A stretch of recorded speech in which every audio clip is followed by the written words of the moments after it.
My channel, welcome to a new blog. I hope তোমরা সকলে খুব ভালো আছো। সকলে জানো আমি আছি হচ্ছে এখন মন্দারমণি। আজকে হচ্ছে ডে 2 প্রি ওয়েডিং শ্যুট। তো সকাল সকাল উঠেই একদম মেকআপ করে রেডি হয়ে গেছি। মেকআপ বলতে কিছুই না, একদম হালকা জাস্ট লুক দিয়েছি, কারণ বিচের ধারে সেরকম একটা ব্যাপার। তো এই হচ্ছে আজকে এখনকার আমার লুক। আর এখানে নেটওয়ার্ক খুবই ভালো, মানে ওয়াইফাই আর কি খুব ভালো চলছে, তো আমি ফটাফট আর কি ভিডিও আপলোড করতে পারছি। আর এখন কটা বাজে গো? 8টা বেজে গেছে, চাটাও খাওয়া হয়ে গেছে। তো এখন বেরোবো। চলো তাহলে ব্লগটা এখান থেকে স্টার্ট করছি। দেখে আজকের ব্লগটা আর তোমাদের খুব ভালো লাগবে। এই যে দুজনেই রেডি, আর এই যে হাফ প্যান্ট, তার সঙ্গে গেঞ্জি, এটা ওর ড্রেস। আর আমার এখন হচ্ছে এই এইটা। চলো তাহলে এখন বেরোনো যাক, আমাদের টিমও সবাই রেডি হয়ে গেছে। চলো, এই আমরা চলে এসেছি বিচে। আর কি দেখো, সমুদ্রটা কতটা কাছে চলে এসেছে, আস্তে আস্তে কমছে। রাত্রিবেলা আর কি আরো এত দূর পর্যন্ত চলে এসেছিল।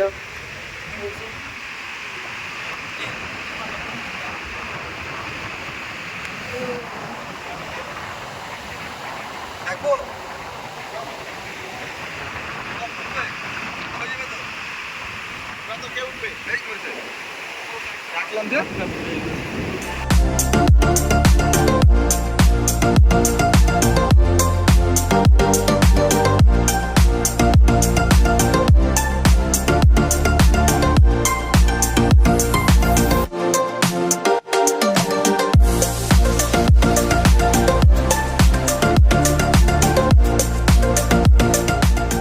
এখন ড্রোন শট হবে।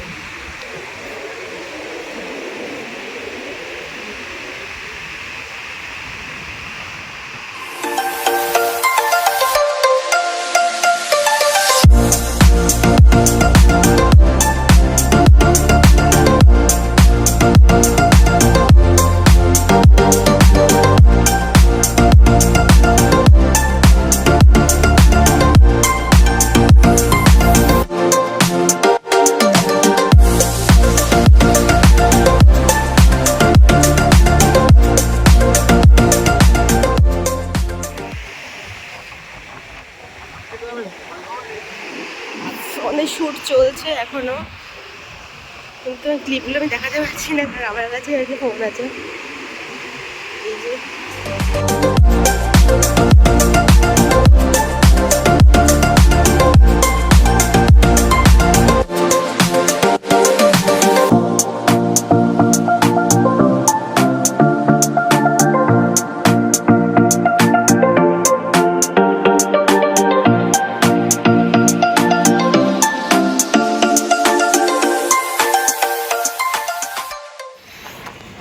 বিচের শুটিং আমাদের মোটামুটি শেষ, মোটামুটি নাই, সবই হয়ে গেছে নাকি গো? আমরা স্নানও করে নিয়েছি বিচে। দেখো পুরো ভিজে গেছি, নিচের দিকে দেখা হয়, দেখো পুরো ভিজে গেছি। এখন সুইমিং পুলে গিয়ে কিছু শ্যুট আছে, তারপরে স্নান করব, ব্রেকফাস্টও করিনি। সকালের মতো আমাদের শ্যুট শেষ। আবার আমরা লাঞ্চ করে তারপরে বেরোবো ওই 2টোর দিকে, তারপরে তখন বেরোবো। ঘরে এসে স্নান সারলাম, তারপরে ব্রেকফাস্টও করে নিলাম। আজকে জানো শ্যুটের মানে বিচের ধারে শ্যুটের পরে সমুদ্রেও গেছিলাম, সমুদ্রে ভালো করে স্নান টান করে তারপর এসেছি। তারপরে গেলাম পুলে। ওখানে খুব সুন্দর সুন্দর ফটোশ্যুট হয়েছে, ভিডিও হয়েছে। বাট এতটা আমার খারাপ লাগছে না, আমি ফোনটা রেখে গেছিলাম আর কি। যখন পুলে নামলাম তাকে ফোনটা রেখে গেছিলাম, কারণ ওখানে ব্লগ করে দেওয়ারও কেউ নেই। ক্যামেরা দাদারা তো নিজেরা আর কি ফটো শ্যুট করছে, তো ওখানে ব্লগ করে দেওয়ার কেউ নেই, জলে ভিজে যাবে, ওই জন্য আমি ফোনটা ঘরেই রেখে গেছিলাম আর কি। তো ওই পুলের ওখানে নিয়ে যাওয়া হয়নি। এত মিস করছিলাম, তোমাদের সঙ্গে যদি শেয়ার করতে পারতাম খুব ভালো হতো। বাট ওই যে, চলো এখন একটু স্নান সেটা সেরে উঠলাম। আর প্রচণ্ড বালি, জামা কাপড়ে পুরো বালিতে ভর্তি হয়ে গেছে। আর আমার ইনস্ট্যান্ট দেখো হাতের টোন 2 শেড আর কি ডার্ক হয়ে গেছে, পুরো আমি নিজে বুঝতে পারছি। এইখান থেকে এত দূর অবধি আমার ছিল, মানে জামা ছিল, তারপর থেকে পুরো ডার্ক হয়ে গেছে একদম ইনস্ট্যান্ট। যেই সমুদ্র থেকে উঠলাম একদম পুরো ট্যান পড়ে গেছে। যাই হোক, এসব ভেবে লাভ নেই, বাড়ি গিয়ে আবার কেয়ার করলে ঠিক হয়ে যাবে। এখন কামিং করব, এখন চুলটা একটু শুকিয়ে নিচ্ছি, তারপরে একটু রেস্ট করে তারপরে আবার লাঞ্চ করে রেডি হতে হবে।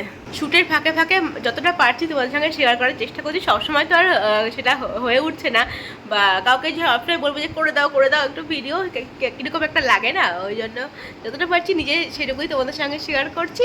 আর যখন টিজার আসবে বা প্রি ওয়েডিং ভিডিও আসবে সেটা তোমরা দেখতেই পাবে, তোদের সঙ্গে শেয়ার করবোই। অন্যদিনকার ব্লগের থেকে কি আজকের ব্লগটা দেখতে একটু অন্যরকম লাগছে, মানে ফ্রেমটা দেখতে আর কি। কারণ আমি যে মোবাইলে আর কি OnePlus-টাই ব্লগ করতাম, তো সেটাতে আজকে করছি না, আজকে IQ-টাই ব্লগ করছি, তো মনে হচ্ছে না একটু ডিফারেন্স লাগছে, তাই না? এটা একটু জাস্ট কাছ থেকে দেখাচ্ছে মনে হচ্ছে, কাছ থেকে ফ্রেশটা নিচ্ছে, আর ওটা বেশ অনেকটা দূর থেকে অ্যাঙ্গেলটা নিতাম, আর এই অ্যাঙ্গেলটা না মানে দূরে হচ্ছে না, যতটা সম্ভব দূরে ততটাই নিয়েছি। আমি এখন দেখছি লাঞ্চে কি অর্ডার করা যায়, সব রকমই আছে, বিরিয়ানি থেকে শুরু করে ফিশ, মাটন, চিকেন সব কিছুই আছে। কালকে একটা থালি নিয়েছিলাম, তার সঙ্গে পমফ্রেট ফ্রাই নিয়েছিলাম। আজকে কি নেব সেটাই ভাবছি। আজকে ভাবছি মাছের দিকে আর যাবো না, বা মাছই নেব নাকি অন্য কোনো মাছ, সেটাই আর কি দেখছি। তো আজকে আমাদের লাঞ্চ চলে এসেছে, দেখা হচ্ছে না না আমি এতটা বাদ দেয়, কোয়ান্টিটি বেশ অনেকটাই দেয়, আমি এতটা খেতেই পারি না। তো এই যে এটা ওপেন করা হয়েছে, দেখাচ্ছি তোমাদের কী কী আছে। তার সাথে আমরা এখানে দুটো ফিশ এক্সট্রা করে নিয়েছি। এখানে তোমার আছে ভাত, ঝুড়ে আলু ভাজা, এখানে একটা সবজি আছে, ডাল, এখানে একটা তরকারি আছে কিছু দেখতে পাচ্ছি, এখানে আচার দিয়েছে, স্যালাড, লঙ্কা, লেবু, এটাতেও সেমই আছে। আর এটাতে আছে তোমার প্রন কারি আছে এটাতে, তাই তো? বাট ঠিকঠাকই আর কি, টেস্ট ভালোই করে, কালকেও খেয়েছি। এটাতে আছে প্রন কারি, আর এটাতে আছে ভেটকি ফ্রাই। এটা হলো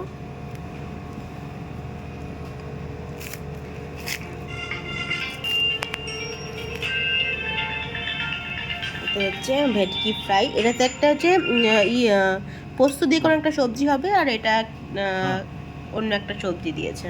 আর এখানে আছে এই যে পাঁপড়। লাঞ্চ করে তারপরে একটু রেস্ট নিয়ে আমি এখন রেডি হচ্ছি মন্দারমণিতে আমাদের লাস্ট প্রি ওয়েডিং শ্যুটের জন্য।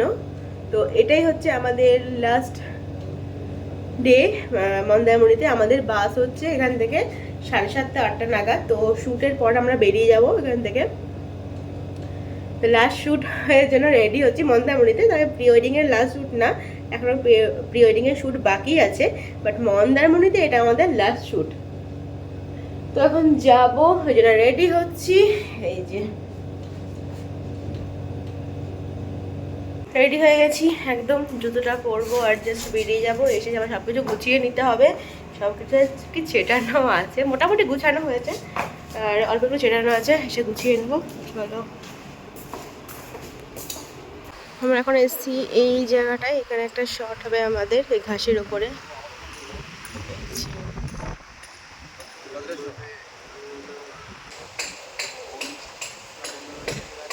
এই জায়গাটা বেশ সুন্দর।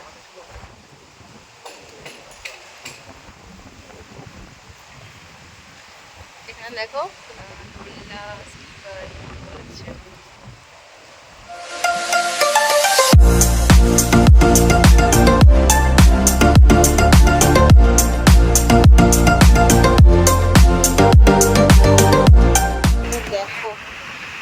একদম বিচের ধারে, আর আমরা যাব এই যে নৌকাগুলো আছে, নৌকার উপরে শ্যুট হবে।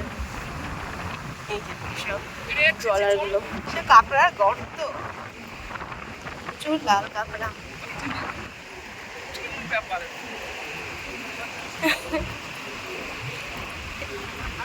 মানুষ যাচ্ছে, কাঁকড়াগুলো ঠিক ঢুকে যাচ্ছে ভেতরে। এই দেখো সামনে তো লাল লাল।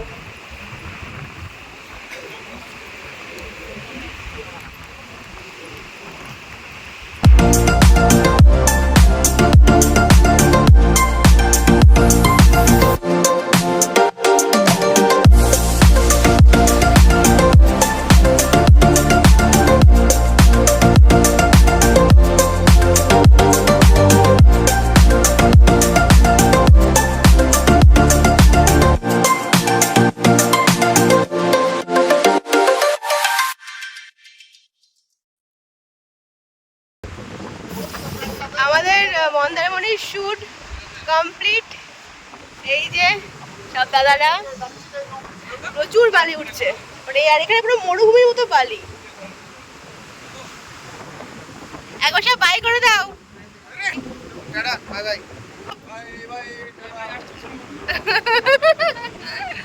তখন পোস্ট হবে নাকি?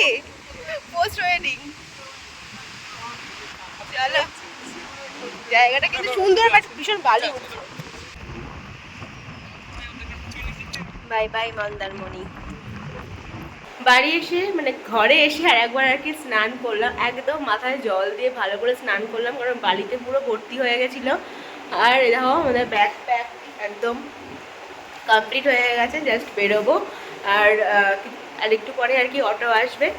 তো হ্যাঁ, আমাদের প্রি ওয়েডিং শ্যুট কমপ্লিট বলবো না, বাড়িতে গিয়ে একটু আর কি এন্ডিংটা বাড়িতে গিয়ে হবে, কারণ বলে না সব কিছুর একটা এন্ডিং তো আছে, আর সেটা বাড়িতে গিয়েই হবে। এখানকার শ্যুট একদমই কমপ্লিট। তো আমরা চেয়েছিলাম যে বাড়ির কাছাকাছি না, একটুখানি দূরে গিয়ে একটু অন্যরকম পরিবেশে গিয়ে প্রি ওয়েডিং শ্যুট করবো, তো সেই জন্যই আর কি আসা।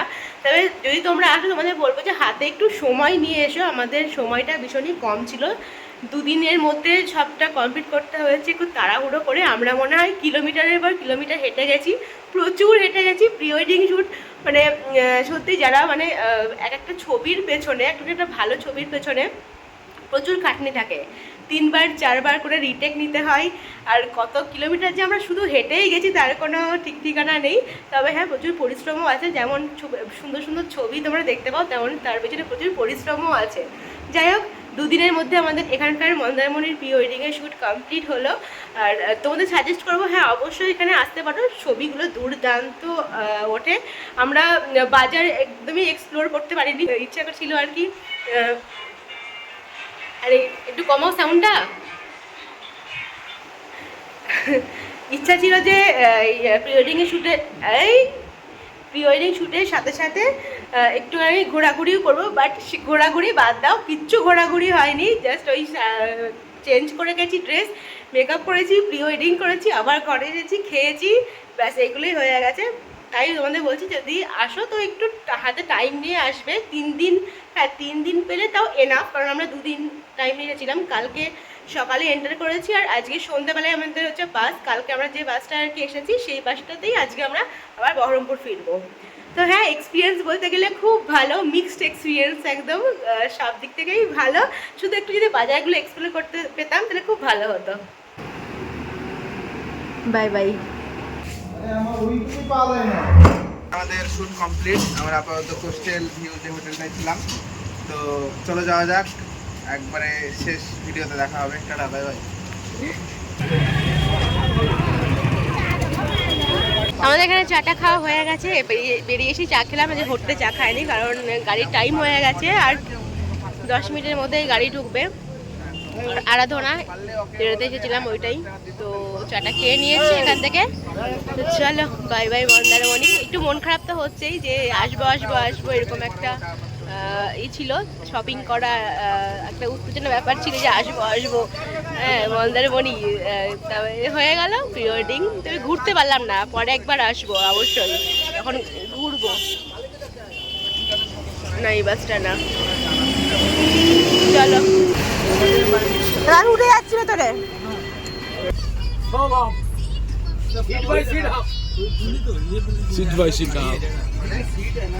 কি সমস্যা সৌরভ বাসে? খুব সমস্যা, এসি চলছে না, কুলার চালিয়ে রেখে দিয়েছে আর বাসটা বলো চেঞ্জ হয়ে গেছে, ফালতু একটা বাস ক্যান্সেল হয়েছে, তাও বলেনি। ক্যান্সেল হয়েছে, কোনো ইনফর্ম করেনি বাসে। এখন চলছে মালিকের সাথে কথা, এখন ফাইটিং চলছে। কি অবস্থা, কেউ বসতে পেয়েছে, কেউ বসতে পায়নি। আমাদের তো সিটি নাই, না নিখোঁজের খোঁজে।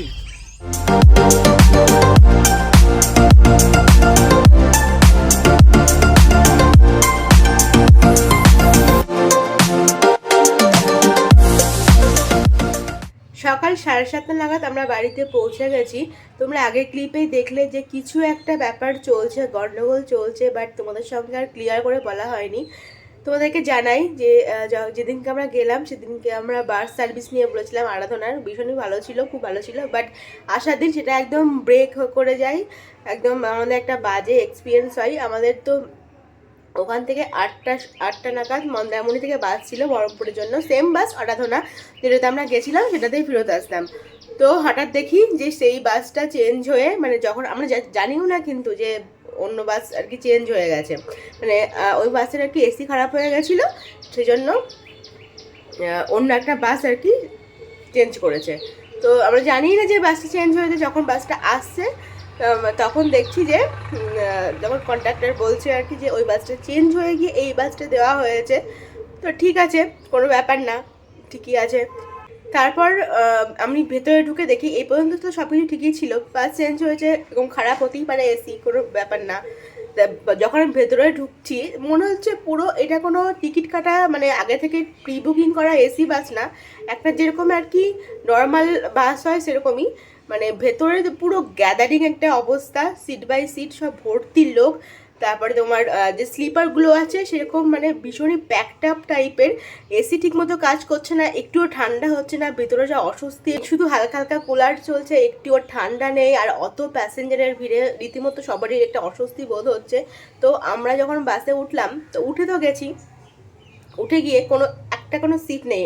আমাদের টিকিট ছিল দুটো, আসার সময় আমরা সব স্লিপার পাইনি, দুটো স্লিপার ছিল আর 3টে সিট ছিল।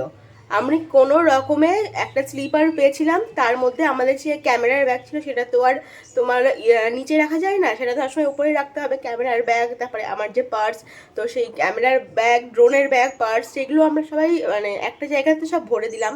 কী হলো, তার স্লিপারটা পুরো ভরে গেল, বসার একটু জায়গা নেই।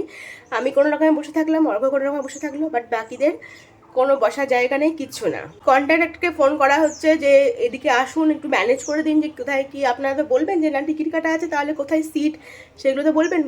কন্ট্রাক্টর এদিকে আসছে না, ভয়েই চেয়ে এদিকে আসছে না। তো তারপর তো পাবলিকরা ভীষণই খেপে গেছে, অনেকক্ষণ আগে থেকে খেপেছিল, কিন্তু আমরা ওঠার পরে আরও বেশি খেপে গেছে, কারণ সবাই আর কি দাঁড়িয়ে আছে, তো সিট নেই কোনো বসার। একবার চিন্তা করো, যখন আমি মানে ওই আগে আমরা যে বাসে টিকিট কেটেছিলাম সেটা এমনি চার্জ বেশি দিয়ে টিকিট কাটছি, প্লাস এসি তো কাজ করছেই না, প্লাস দাঁড়িয়ে আছি। তারপর কি হলো, পাবলিক পুরো মানে খুঁজে গেছে, এটাই আর কি স্বাভাবিক হওয়ার কথা। তো কন্ডাক্টরকে অনেকক্ষণ ধরে ঘেরাও করলো, কথাবার্তা হলো, সেখানে পুলিশও আসলো, বা পুলিশ সেখানে কোনো হস্তক্ষেপই করেনি, কেন জানি না আমি, কেন করেনি বা কিছু বলেনি, কেন কিছু করেনি কেন জানি না। অনেকক্ষণ ধরে বাস প্রায় 30 মিনিট মতো আটকেই ছিল, কোনো বাস চলেনি। তারপরে এটা ডিসিশন হলো যে যদি কোলাঘাট পর্যন্ত গিয়ে যদি এসিতে কাজ না করে, ঠান্ডা না হয়, তাহলে নাকি নন এসির ভাড়া নেওয়া হবে। এটাই ঠিক হলো বহরমপুর এসে, মানে বহরমপুর এসে তারপরে নন এসির ভাড়া নেওয়া হবে। সেখানে তো প্রায় অনেক যাত্রী নেমে গেল, মানে অনেকেই যারা আর কি কাছাকাছি ছিল বা কলকাতা যারা আর কি আসবে, তারা ওখান থেকে তো কলকাতা 2-3 ঘন্টার ব্যাপার, কোনো ব্যাপারই না, তারা নেমে গেল। আমরা নামতে পারিনি, কারণ আমাদের বহরমপুর আসতেই হতো। আর তখন কি বাস বুকিং করব, কি করব।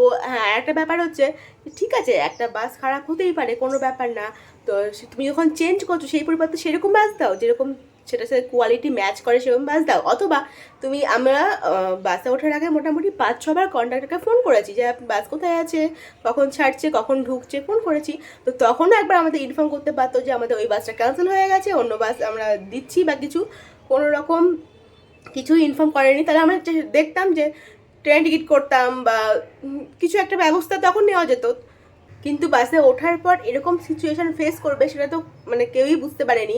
ঠিকই ছিল, সব কিছু আমি মানছি যে হ্যাঁ বাস খারাপ হয়েছে, ঠিক আছে, তুমি সেম পজিশন রেখে, সেম কোয়ালিটি রেখে সেম বাস দাও, না হলে তুমি ইনফর্ম করো যে হ্যাঁ আমাদের বাসটা খারাপ হয়েছে, অন্য বাস দিচ্ছি। কোনো রকম ইনফর্ম নেই, কিছুই নেই, যেখানে আমরা বারবার কিন্তু ফোন করে যাচ্ছি।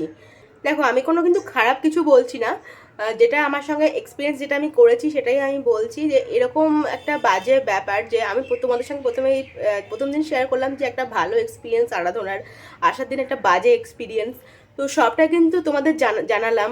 প্লাস কি আমরা যেদিনকে গিয়ে পরের দিন হোটেলে ছিলাম, তো দিনটা আমরা কিন্তু দিনের বেলাটা গেছি, সন্ধ্যাবেলায় বেরিয়ে গেছি, তো সেদিনকে আমাদের ফুল পেমেন্ট করতে হয়েছে। তো সেই ফুল পেমেন্ট দিয়ে এসে তারপর বাসে এসে এরকম অবস্থা, এটা জাস্ট মানে মানা যাচ্ছিল না। তারপরে ধরো যদি হ্যাঁ বসার জায়গা পাওয়া যেত তো ঠিক ছিল, বা এসিও যদি কাজ করতো, বসার জায়গা পাওয়া যাচ্ছে না, এসিও ঠিকঠাক নেই, প্লাস কন্ট্রাক্টর এসেও কোনো আমাদের সঙ্গে কন্ট্যাক্ট করছে না। তো যাই হোক, একটা ভালো এক্সপিরিয়েন্সের সাথে সাথে একটা বাজে এক্সপিরিয়েন্সও হলো, কি আর করা যাবে। তো বাড়িতে তো এসেই গেছি, বাড়িতে এসে একটু জাস্ট ফ্রেশ হলাম, তারপরে তোমাদের সঙ্গে আর কি ব্লগে আমি এটা শেয়ার করছি, কারণ তোমরা অনেকেই বুঝতে পারছিলেন যে ব্যাপারটা কি হয়ে গেল, তো সেই জন্য তোমাদের সঙ্গে শেয়ার করা এটা খুব জরুরি ছিল। যাই হোক, তাহলে এখানে আজকে ব্লগটা শেষ করছি। আমাদের মন্দারমণি প্রি ওয়েডিংয়ের ব্লগ তোমাদের কেমন লাগলো অবশ্যই কিন্তু কমেন্টে জানিও। হ্যাঁ, অনেক আমরা মজা করেছি, আনন্দ করেছি, যে ভালো যেগুলো জিনিস সেগুলো নিয়েই আমাদের চলতে হবে, খারাপটাকে ভুলে গিয়ে। অসম অসম প্রচুর ছবি উঠেছে, ভিডিও হয়েছে, আমি শুধু অপেক্ষায় আছি কবে সেগুলো হাতে পাবো আর তোমাদের সঙ্গে শেয়ার করব। তো চলো তাহলে তোমাদের সঙ্গে দেখা হচ্ছে অন্য কোনো ব্লগ নিয়ে। Till then stay happy and stay safe, bye by.